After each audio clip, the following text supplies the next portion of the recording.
at least 200, you would notice it immediately. As a side note, white gold, you might see one white gold chain of this size out of 600. So anytime you see a piece of white gold, it's going to throw up a red flag, especially if it's marked 18 karat.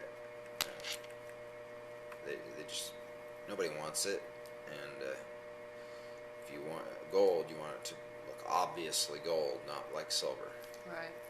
So anyhow, it's a piece of brass coming back to you. We'll just tell her that at the next item is this piece, and she says 10K, 14K, 18K acid would not dissolve it on a scratch test. Well, I've never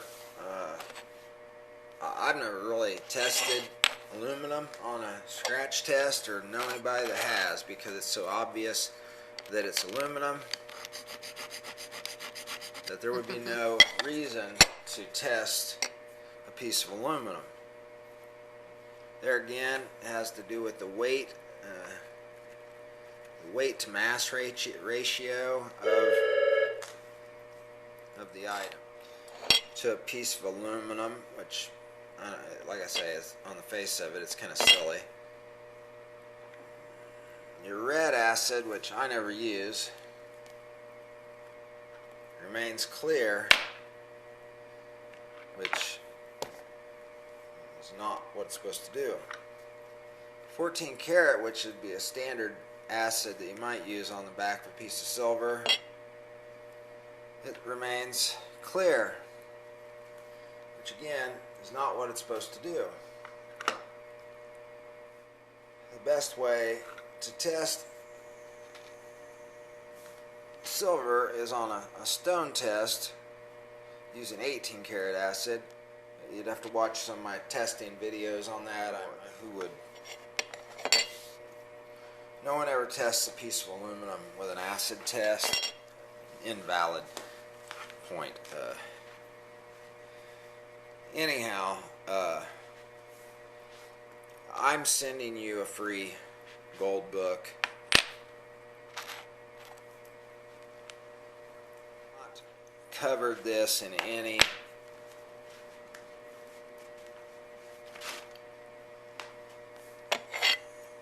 of my training videos, and I don't really think anyone else has either. But it's important to be very familiar with base metals, first of all, with basic scrap metal, non-precious, aluminum, brass, copper, steel, stainless. As a child, I always scrapped those types of metals too. So it's just second nature to me to see a non-precious metal from a distance, really, without even touching it. And it's something that I can't really explain to you. But when you do touch it, then it comes ferociously obvious. So study up if you're wanting to dabble in this hobby or business on getting to know basic scrap metal. Now, aluminum probably does defy all the rules, and that is aluminum for the most part doesn't have any smell unless it's oxidized.